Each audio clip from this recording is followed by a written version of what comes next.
Hello, welcome, ladies and gentlemen, to the Scoop here on Monday, the 22nd of February. My name is We Got with Benio. This is no, he's not here again.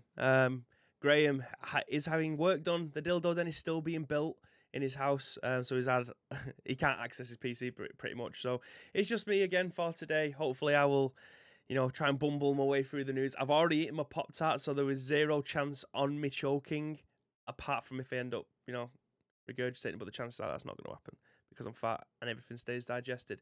But welcome to we say the UK's best, the world's best video games news channel. It's as simple as that. 10 a.m. ish every single weekday, Monday to Friday. We bring you the Scoop here live on twitch.tv/ice cream uploads.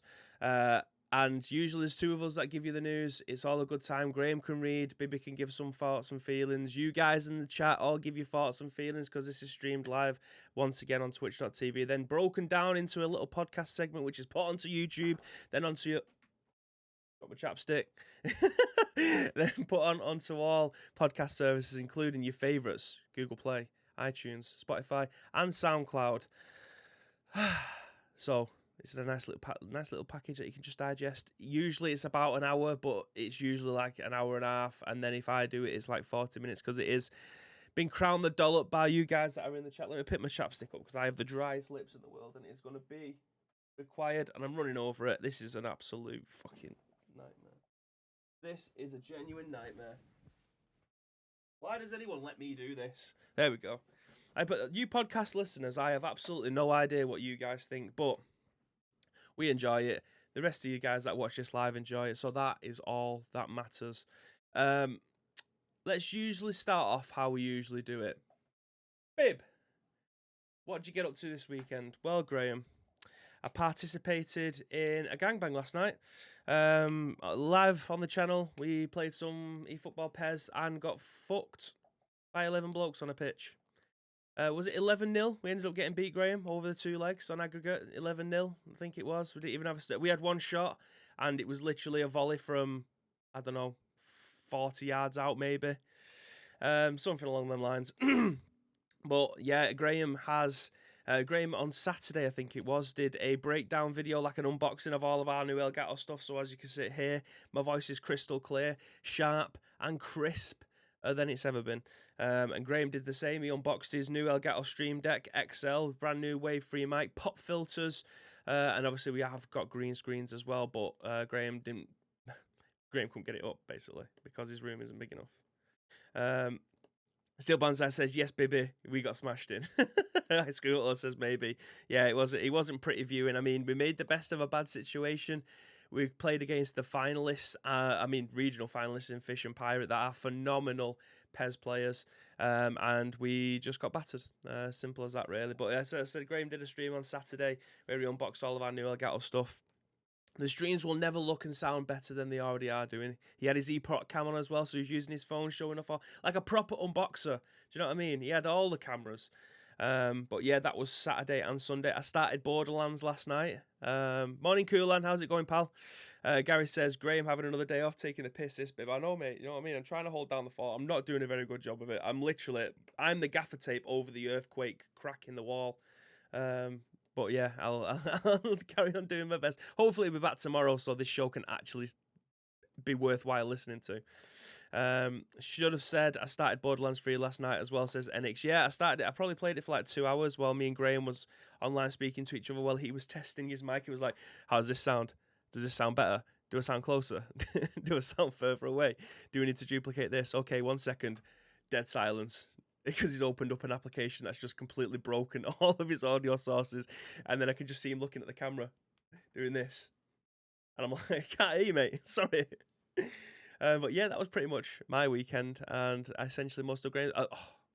I'll tell you a little quick story as well, right? Because we know Monday mornings, we like to talk about, obviously, all the stuff that we've done this weekend. I have never been more furious with Graham in my life than yesterday. So before we started the competition, it's like, look what I've just had ordered. Look what's just come through my door. The motherfucker lives that close to Dunkin' Donuts in town that he can get it Uber Eats. Now, I'm a big fan of Dunkin' Donuts. My time in Florida was mostly spent inside of Dunkin' Donuts, notably because of my weight, and I love donuts, but because of their iced coffees. Their iced coffees are up there with some of the best iced coffees in the world.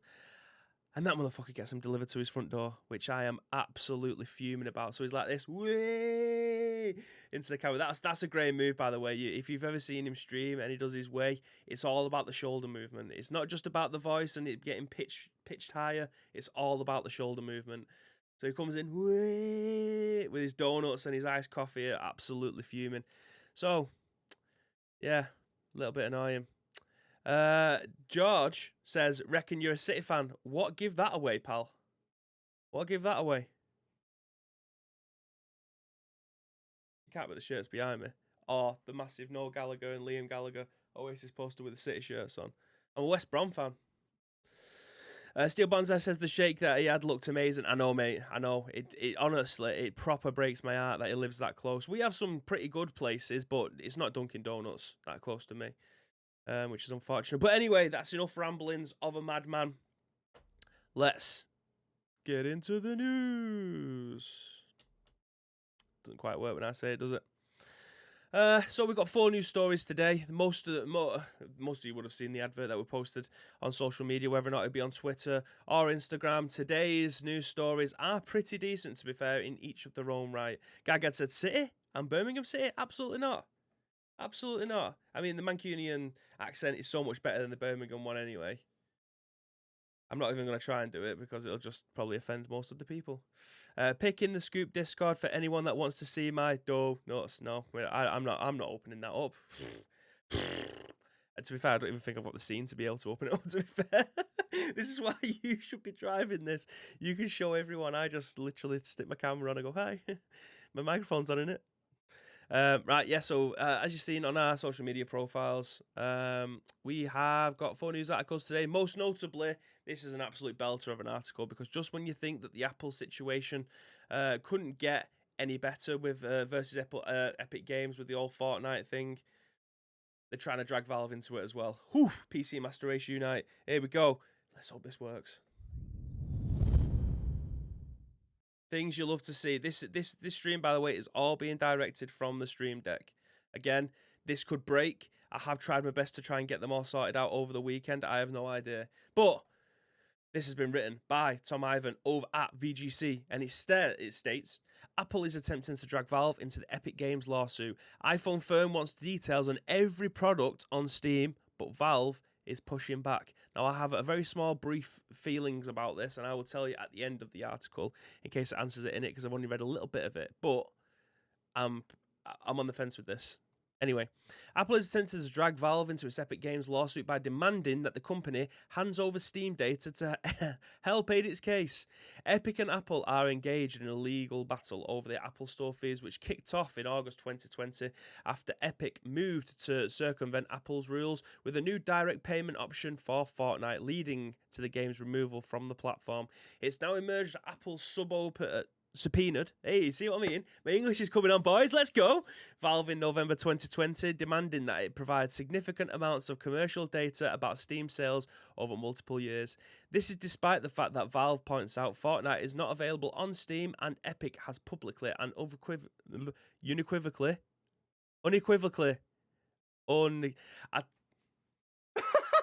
unequivocally stated that it will not offer Fortnite and Steam unless Valve changes its business model.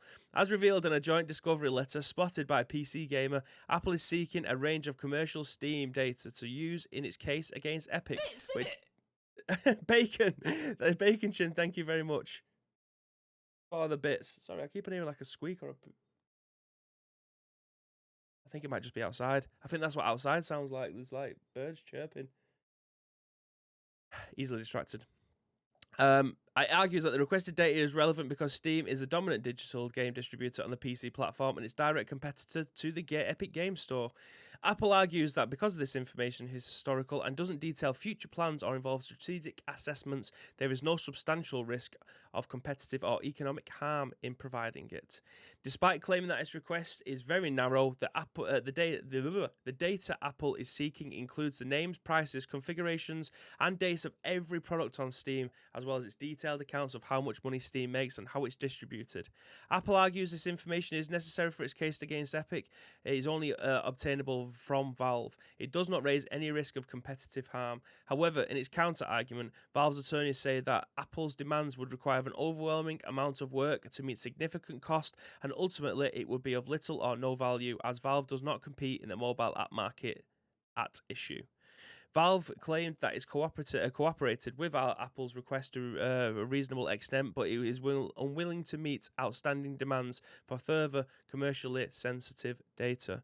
Valve does not disclose its sales and revenue information and projections, and Valve derives a significant value of its edge from confidentiality of such information, including by keeping it out of the hands of companies like Epic, who also sell PC games, it's argued. In closing, Valve's attorneys said, somehow in a dispute over mobile apps, a maker of PC games that does not compete in the mobile market or sell apps is being portrayed as a key figure.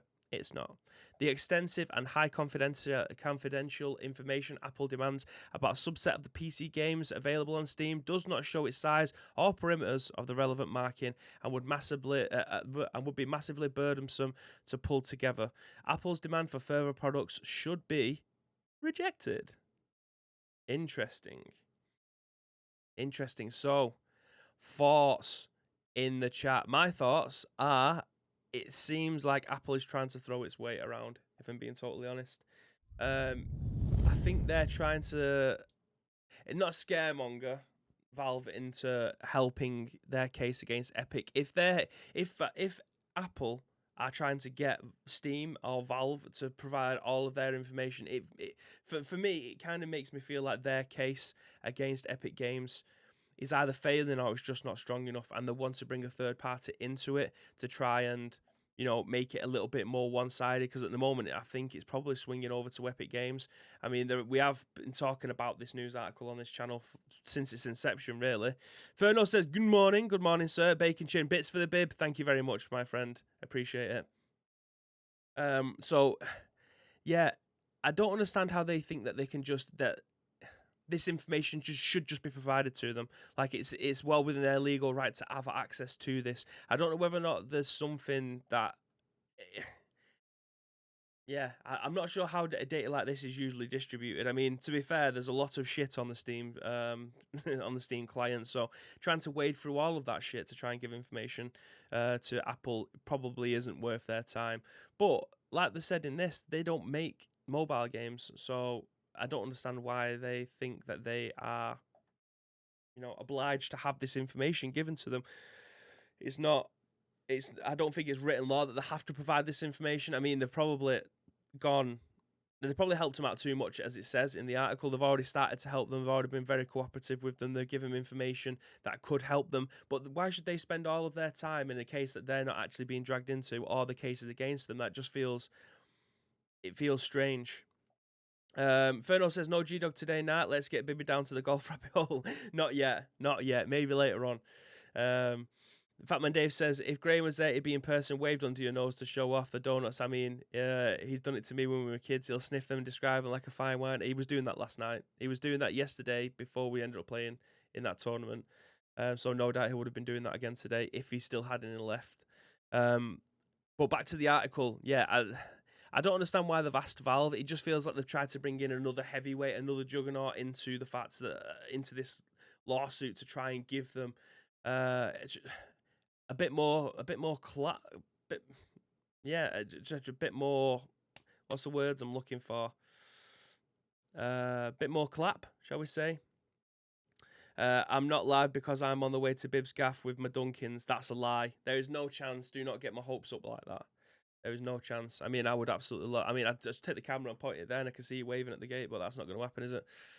But yeah, I feel like they're just trying to get them on side for a little bit more collateral, trying to give them a bit more. I'm trying to think of the word and I can't think of the word with my Dunkins. Step by police while you travel and deliver donuts. I mean, it's an essential work if you're asking me. But yeah, it's. I don't think this is going to hold any weight for them. I think they've helped them enough. It's Apple's fight to fight. They don't need to bring in a third party, another juggernaut to try and help them out. I feel like the want to try and bring them in to try and help them out. I mean, that's kind of obvious, stating the obvious here. But yeah, it's enough of that. No one else has any other opinions? Nope. Okay, next article. Right. This is another beauty. This is probably going to be the quickest show ever, by the way.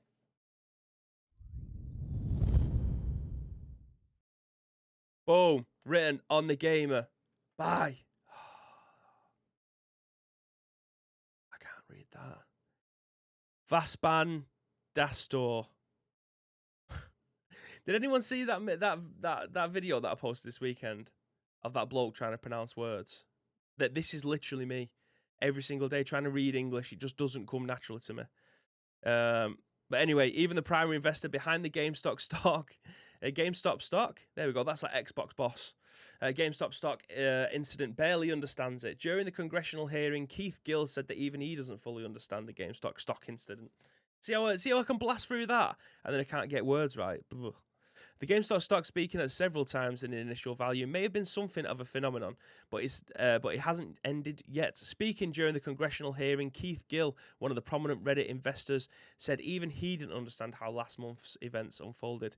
Keith Gill, aka Roaring Kitty and DFV, reported to playing a big role amongst the Wall Street Bets subreddit in the massive spike in GameStop stock prices, making Gill a multimillionaire overnight. This, however, had severe repercussions once the stock plummeted back to earth.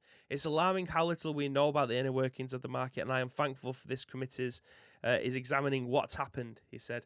Gill has been named in a class action lawsuit for the role he played in skyrocketing prices. He was an investor in GameStop just before the stock price surged. He invested $53,000 back in June 2019, turning it into $48 million. Of course, the value of the stock has now dropped significantly from the close $500 peak to just around $40 now. Jesus, that's a bit of a decline. Gill's deceitful and manipulative conduct not only violated numerous industry regulations and rules, but also various security laws by undermining the integrity of the market for GameStop shares, the lawsuit reads. He caused enormous losses not only for those who bought option contracts, but also to those who fell for Gill's act and bought GameStop stock during the market frenzy at greatly inflated prices. Gill has previously worked at a financial company called Mass Mutual and is a licensed broker. Oh my God.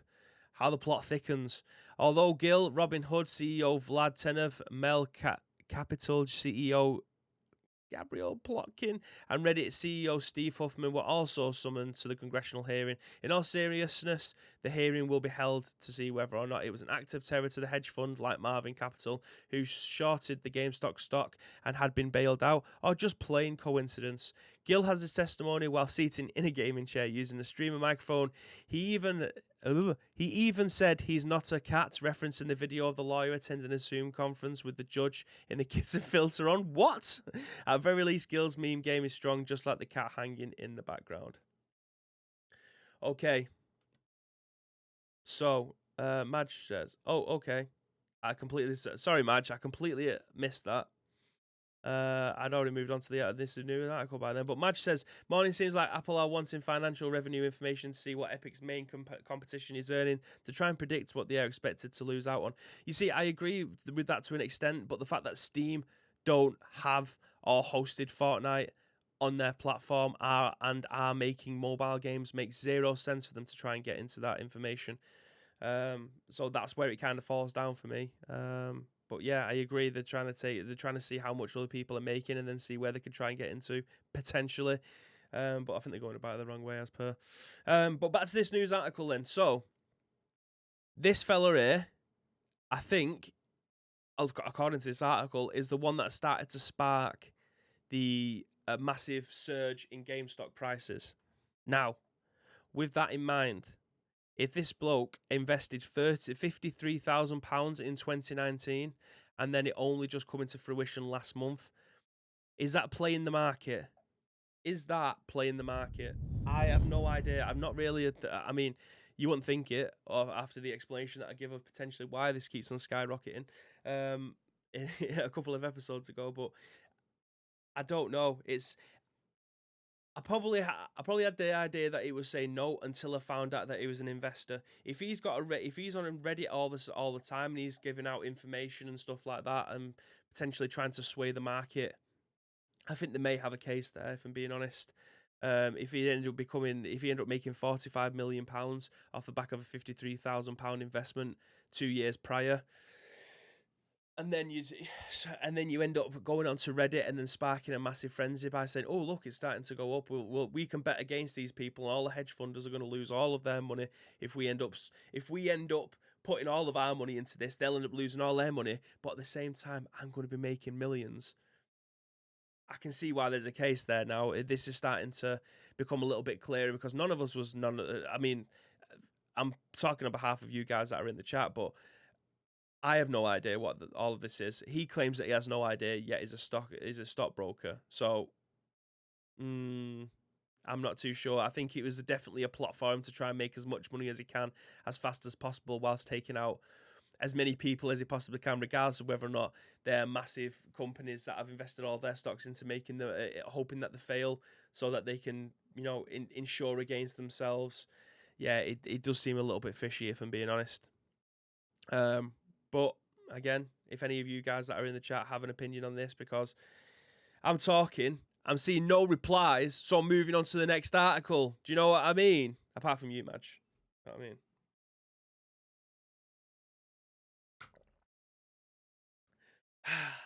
So yeah, there's just stuff about donuts. The GameStop shares thing, honestly, is a little man playing the market to their own dirt again and winning. You see, Madge, I agree with that to a large extent. If this was just your average Joe that was investing his life savings or just money that he had put aside and then making millions, that's a rags to riches story, which I can get behind. But the fact that this guy is a stockbroker and he knew to a degree, he knows what he's doing when it comes to investment. I don't know whether or not, right, hypothetically, right, if you had £53,000 and you put them into something and then you realise that £53,000 was on the brink of just going nowhere and you was losing your entire investment, would you try your best to try and either get that money back or try to make more money? Because my bet is you would try at the very least to try and get your money back. So if he's seen his £53,000, if GameStop's on the brink of collapse and he knows that he's going to lose that entire investment, what's the way that he thinks that he can try and get that money back or try to make more money than he can possibly ever do with? Try to rally all the gamers behind a game. Like, everyone knows what GameStop is. Like, over here in the UK, I don't think we have any. We have Game. We did have Game Station. We've got CEX, but I know when I've been over to Dublin, they do have GameStops and stuff like that over there. So I don't know whether or not it's just an agreement that they don't have them in the UK because we have Game, or it's just a subsidiary of that.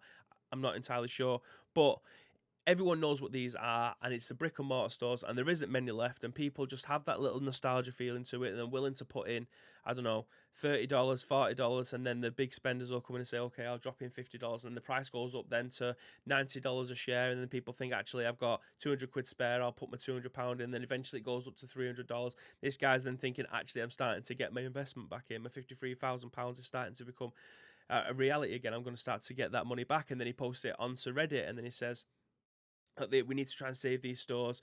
People are betting against this store going under, so that if it does go under, they end up getting a load more money. Then what we have to do is try and, put money in, and if it does end up going past a certain threshold, they will lose millions, billions. I think there was one investment company that actually went under because of this, because they couldn't afford to pay whatever it is. Or this guy ended up making a lot of money, and he kind of knew what he was doing in that regard. Or, as the article states, is this just pure coincidence because it was such an investment from a long time ago? It may not be in the investment game anymore. He may just be on his ass, and it's just a massive coincidence that all of this happened. Yeah. My gut says that this is just a coincidence, but genuinely my heart thinks that this has had ulterior motives to it. I think he's played the game very smart. Whether or not that means that his classed as going to does this need to go to court? I have no idea, but a lot of people, high-ranking social people have ended up losing millions and billions of pounds over this, and they are never going to be happy about that because they would much rather they be richer and then the poor get poorer. So the fact that someone who's classed as being poor or a white-collar worker or a blue-collar worker has ended up making £45 million pretty much overnight, that will piss a lot of people off who have a lot of money. So, yeah, I can see why they want to try and take this as far as possible to try and at least get some of that money back. He may not end up having the full £45 million after this because powerful people... I mean, this bloke is literally just sat in his streaming room in a suit with a picture of a cat in his background just to try and take the piss and try and bait them. He might not know. He might know a load of stuff that we have no idea about, and then what this article has not alluded to. There could be a load of underlying issues. I apologise, I'm just burping now. So yeah, I'm very interested to see where this story goes. Again, when we started bringing you this story, it was early days. I don't know where this is going to lead us to, if I'm being honest. But going back through the chat, Gary says the game is about to stop on this. Jesus Christ. Madge says the GameStop shares thing, honestly, is a little man playing the market for his own. Yeah, I've read that one. Steel Bonds says I don't know much about this baby from what you've just said. Fair enough. It does look like he's up to something. Madge says he's on the up and up, 100% unlikely, but the hedge funds are equally morally questionable. Exactly. That's what I was trying. You said it there in like 14 words better than what I could try to do because I'm trying to put words together. Gary says Ireland is the closest place to us that has a GameStop. I thought so, yeah, because right in the Dublin city centre, there's one right there. And it just looks like an old HMV, if I'm being honest. Steel Bonsai says from his actions, he seems like he wants to stir it up enough to get a return on his investment. Yeah, I mean, if I invested £53,000 and then realised that I'd invested it in GameStop, I would probably want to try and recoup my losses because the GameStop isn't going to be around for much longer. We know that. Game isn't going to be around for much longer. The only thing that's saving Game at the moment is probably Beyond, and no one's been able to get in and use it anymore. They need to be able to try and host, esports tournaments and try and get people in the building, but we can't get into the building, so... I think it was probably on its last legs. This isn't going to help it out. So these places aren't going to be around for much longer, unfortunately. It just means that I will buy my physical copies either online or from Asda or something. Madge says, yeah, the hedge funds only allow rich to become richer. This scenario let the non-rich trying to make a similar amounts. I know, but it's how he's managed to go around to try and get this money. If you are disrupting the market, is that illegal? I think it is. I think when I was trying to get an idea of what all of this means, I think if you are a third party and you're trying to cause a stir somewhere rather than letting it organically try and I'm trying to think now of another comparison that makes sense. But if you're the person, if you are manipulating the market to your benefit, that's illegal, is it not? Because I'm fairly certain it is. If you was to you're fluctuating the price based on something.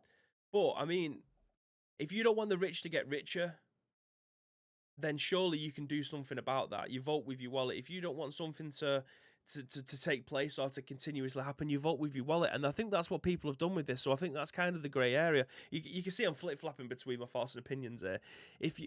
The vote for your wallet thing has always been a thing. If you don't like something and you want it to change, then you vote with your wallet. And that's essentially what people have done with this. So has he caused that for his own benefit rather than the overall community? Because he knows that he's going to end up getting a lot of money out of this. I don't know. I'm not sure. Madge says the investment company had a hand in trying to lower the price for the hedge fund. They aren't innocent. Still Bonsai says he wants to give me 50k. We can go and get some donuts. Lake says rich gets richer, poor get poor. EA Sports, it's in the game. Wow. Steel Bonsai says, to be honest, in the UK, I don't think Game will be around either. They were in trouble before the lockdown, so I can see them disappearing from the high street soon enough. I know, and it will be a sad day when that unfortunately happens. Lake says, I already am. I don't support the microtransactions. Fatman Dave says, I don't remember which YouTube channel said it, but I've been said that it could be the 55k was an investment made on his behalf as a pension scheme for a company he worked for, which is not uncommon. Interesting. Madge says, if he's manipulating the market in this instance, that what happens every day is illegal too. He's played them at their own game and they can't handle it. I agree with that. Gary says, I think Game will end up going online only, to be fair to them. Their online side of things does really well. Yeah, because they end up bundling a PS5 with £300 worth of accessories to try and shift the PS5s and their accessories in the backlog, which is a fair business model if people want to buy the stuff. It's just, at least if you're paying £800 for your PS5 and you're getting a load of stuff with it, then you're not just paying £800 from a scalper. That's the only way I can look at it. Anyway, it's nice to see someone who's was going to lose everything end up playing the game, regardless of whether or not it was with intent or it was just a sheer coincidence. And he's now starting a multi-million-pound investment-ish. Well, he's cashed it in clearly if he's got 45 million in the bank. Anyway, who submitted this one? I seen this in Slack, not Slack. I seen this in Discord. One second. Someone submitted this, and I've got a feeling it was Steel Bonsai, and it was. Okay, so this one was submitted by Steel Bonsai. And if I can get the news up, bump. It has been written on Gaming Bible. Oh, I thought there was an advert then. By Imogen Donovan. And it suggests that the next Call of Duty title is rumoured to be set in World War II, which is a very curious choice when we consider who is said to be developing Call of Duty 2021. A slew of speculation places Sledgehammer Games at the helm of the next title, though neither the studio nor the publisher have acknowledged the whispers at the time of writing. Sledgehammer Games has been a support studio for the core entries into the series and have helped out on Modern Warfare 3, Modern Warfare, and most recently Black Ops Cold War. With Treyarch and Raven Software formed in 2009, the Call of Duty titles that Sledgehammer Games have developed on its own are Call of Duty Advanced Warfare and Call of Duty World War II. That's funny, isn't it? Isn't Victor X a fairly accurate and established Call of Duty leaker? So this font is really small. 1 second. It's killing my eyes because of all the italics. Isn't Vector Z a fairly accurate and established Call of Duty leaker, also saying that the next Call of Duty will be set in that period of history too? Question mark. Answer, they are. They are absolutely saying that. Couple this with the announcement from Activision stating that the company is very interested in continuing to capitalise on the remix and remasters trend. We are a few... this is in quotations. We have a few other things up our sleeve in terms of remastered content that will unveil in due course, which should provide further opportunity for us this year. End quotations, said Chief Financial Officer Dennis Durkin in his earnings call and Q4 2020 fiscal performance. Call of Duty World War II didn't do too badly when it launched for PC, PlayStation 4 and Xbox One in 2017, as if it was that long ago. One of its drawbacks was that it felt a little too like the other World War II titles on the market, so remaking the game for PlayStation 5 and Xbox Series X could give an opportunity to shine the spotlight. On the other hand, though, only on Tuesday did we hear that Call of Duty 2021 will take place in the Korean War, which has spanned from 1950 to 1953. Call of Duty Guerrilla Warfare, its alleged title, would have been a single-player campaign exploring the conflicts between South Korea and North Korea. South Korea had the support of the United Nations, including the United States, whereas North Korea relied on China and the Soviet Union. A handful of reliable leakers have thrown their lot in with this claim, so we have to sit tight and see where Call of Duty 2021 will end up. Furthermore, Treyarch has issued its nose on the grindstone developing an open world zombies mode titled Outbreak. This actually had my interest. Thanks to a leak, we got a glimpse into what the game may be like, and there will be a range of enemy types, possible map, fast travel, and other free roam areas. It's important to remember that this is leaked data, might be out of date by now, so some of these discoveries might not have made it into the finished product. However, as an aforementioned, it's offered a generalized picture, and we really like what we see. An open world zombies mode? It's a wonder why it's not been attempted before. We'll let you know when the official rolls out. Okay. So again, thank you very much, Steel Bonsai, for sending that one in to us. I'm assuming that Graham is extremely happy with this news, being he is a boots on the ground kind of guy, and so am I to a degree. Like the Advanced Warfare and the Infinite Warfare and stuff like that, where you're flying around in the skies. We've got Halo for that. We don't need that in a Call of Duty game. However, the World War II story has been told a million times. You can't really, unless you're changing the direction and you're picking a particular squad. Yep. Oh, 19 Matthew, thank you very much for the follow. Very much appreciate it. Unless you're writing a story that's within the World War II setting, I think it's a very difficult story to tell that people haven't heard before, because there has been so many different World War games. in terms of focusing either on World War One or World War Two. There's been a million different companies that have tried to make these games and try and tell a story, whether or not they're going to try and... I think I'm going to sneeze. No, it's gone. Unless they try to tell a story that's within the World War II setting, I think it's going to be I think it's a very difficult sell now. I think that's why people have tried to move on to something else, try and move away from this, try to make a different story about it. But obviously, people like to have these historical stories being told. I for one, I am one of those people. I like to hear more things about the war, because my only information that I've probably ever taken from this is when I was in primary school, because we never did it in secondary school, and it was from either historical films, documentaries, or video games. So if there's more stories to tell, I will be over the moon with that. Whether or not they want to try and make maybe a fictional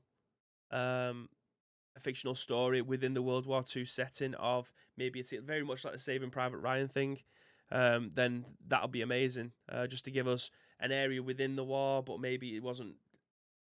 It's not meant to be historically accurate.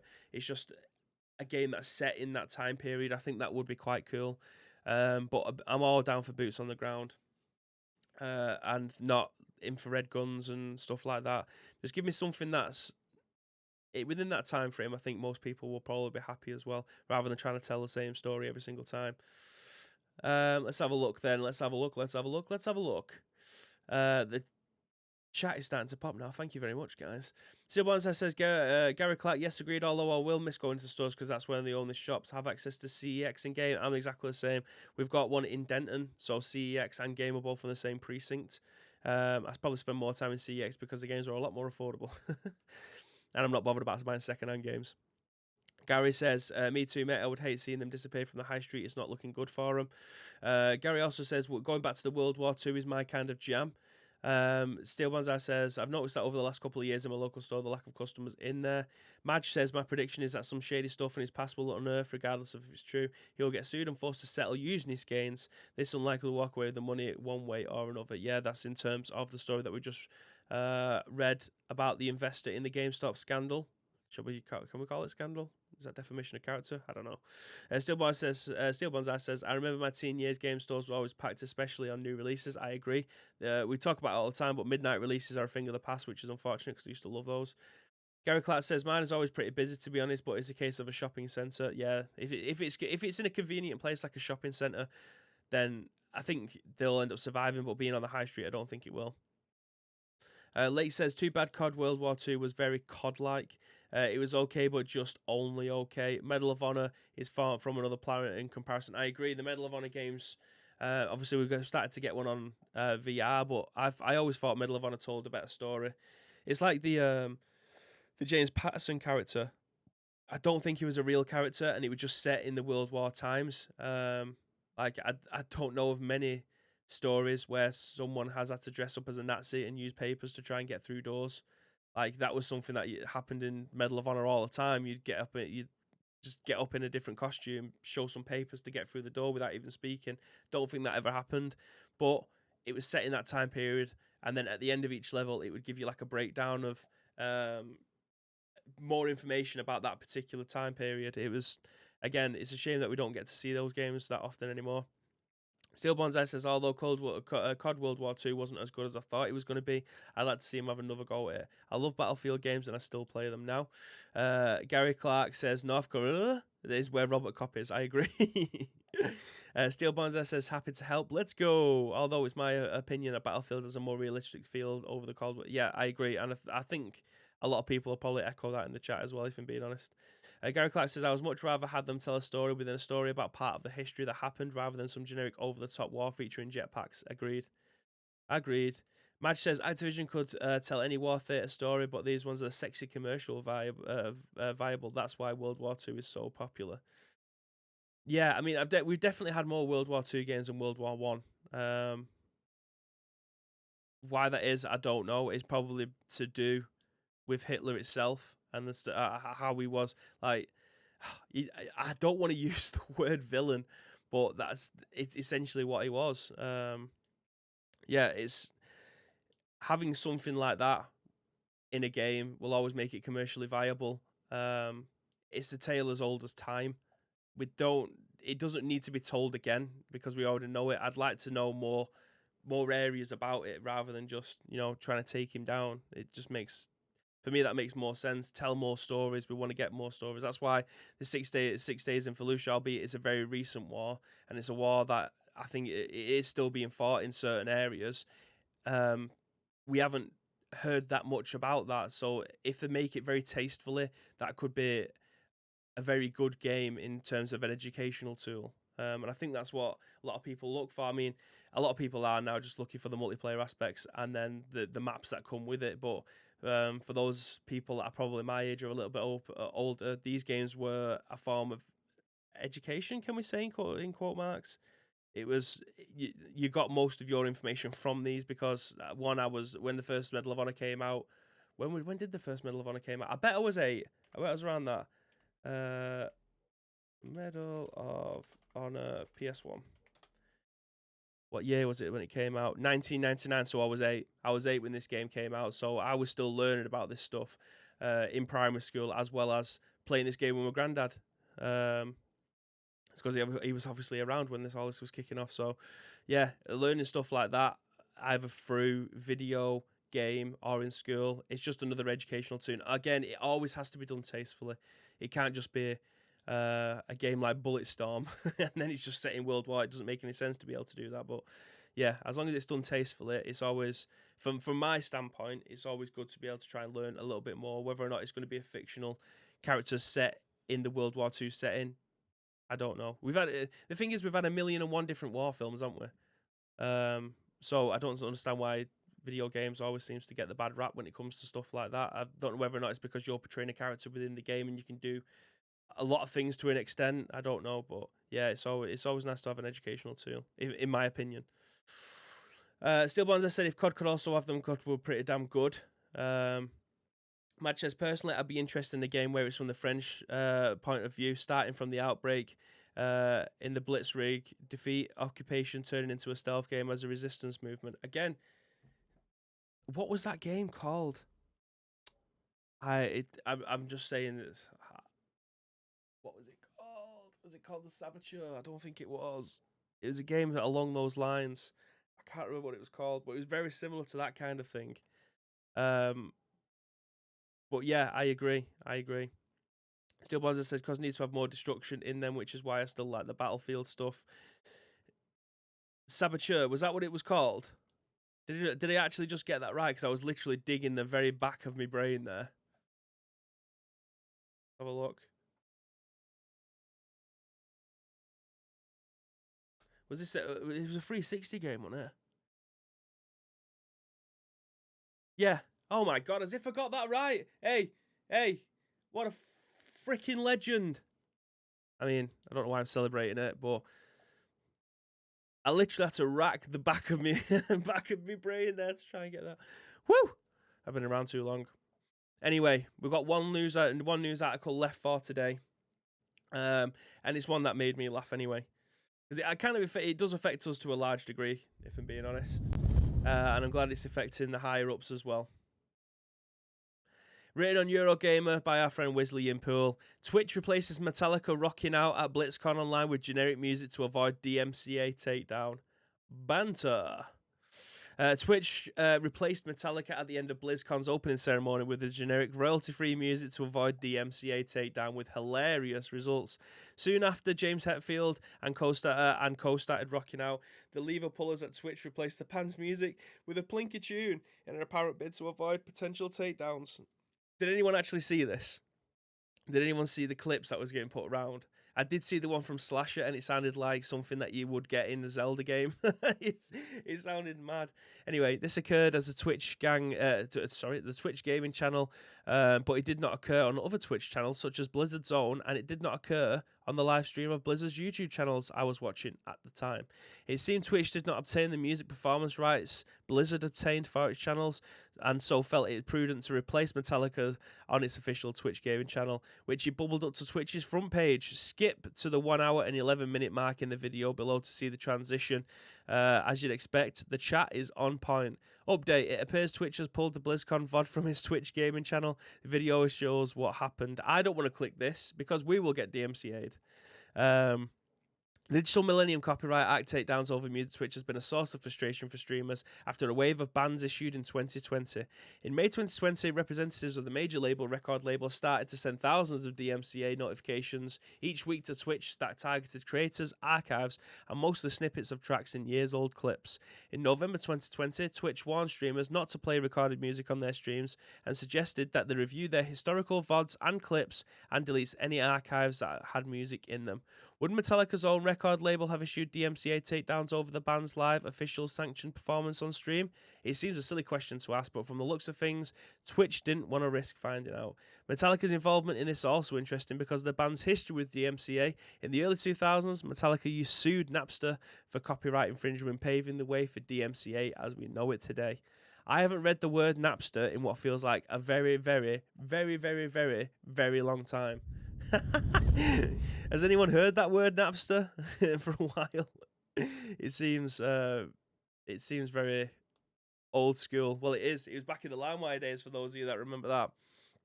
But anyway, it makes Ice Cream Little says it shows how bad the current situation is when Twitch themselves fumble the ball in a major broadcast of fear of DMCA. You know what? I'm gonna scroll back up to a line. I know that you can't see it because I want to find it again. This made me laugh. Like Twitch itself should be thinking ahead, especially if you're going to be rebroadcasting this or you have this on your front page. I'll read it again.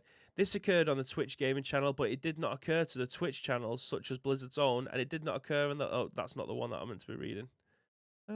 There we go. It seems Twitch did not obtain the music performance rights Blizzard obtained for its channels, and so it felt prudent to replace Metallica on its own official Twitch gaming channel, which bubbled up to Twitch's front page. How can you not pay for the rights for a massive concert on your own channel? That makes no sense. Unless it was absolutely stupidly expensive, which I don't know how many people was watching it on Twitch front page on the Twitch gaming channel rather than the Blizzard channel itself. But I find it hilarious that Blizzard have paid for the license to be broadcast on Twitch when Twitch didn't. that feels counterintuitive. But anyway, it's kind of ironic considering that, as it stated at the bottom of the article, that Metallica was the front runners in trying to get paid for their music many, many moons ago, and now they're having their music taken off of Twitch channels because they don't want to get copyright stricken. It's very ironic, if you ask me. But yeah, that is it for today's news. 4 news articles. The dollop has turned into very much nearly a full episode, which is nice. But that's 4 articles. Now you can watch me chapstick my lips. Don't know what you guys over on the audio versions of this are going to do, but I am moistening these bad boys right up. But that is it for today's news. Graham will be back tomorrow, hopefully, if he's got his door and his carpet put down. And then you might actually be able to get a show worth listening to and watching, obviously, on live services. But I will be back later on. Obviously, I need to put these onto these podcast services, including Spotify, SoundCloud, iTunes, and Google Play. Managed to nail them all off. 1 second though. Fatman Dave, it must be a coincidence, but I've heard Napster mentioned last night on the Italian Job remake on ITV4. I'd never watched a remake. Ice Cream Uploads Graham says that's like having your mate having a Linkin Park in your house, in your mate that invites everyone into the kitchen to listen, but you sit in the living room and listen to Linkin Park. Agreed. It does baffle me, but anyway, we're going into a completely different area. Thank you very much for joining us for today's show. Again, I'm not a very good host. I'm a pretty good co-host, but in terms of running the show, you get what you're given kind of thing. But Graham will be back tomorrow, hopefully driving this show, and we'll go on to bigger and better things. But if you do want to be involved in the show, like Steel Bonsai did today, there's 2 ways that you can do that. First of all, find us on social media at Ice Cream World across all major social media platforms. Second, get into our Discord. There's an area in there called The Scoop. All we need from you is the URL plus your thoughts and impressions. We will then give you our thoughts and impressions on the very next show, which will what time tomorrow, Mr. Graham Day? 10 a.m. ish. You know the vibes. But am I going to host someone? That'll be nice, won't it? That would be very nice. We are nice people over here, so we will We'll go over and host someone. We will be back in about an hour's time, or as long as it takes for, you know, this show to go onto podcast services and onto YouTube as well. But straight after that, we'll be back. I'm not sure what we're going to be playing yet. But until then, next time, guys, it's been an absolute pleasure to be able to do this for you. And always remember to stay frosty.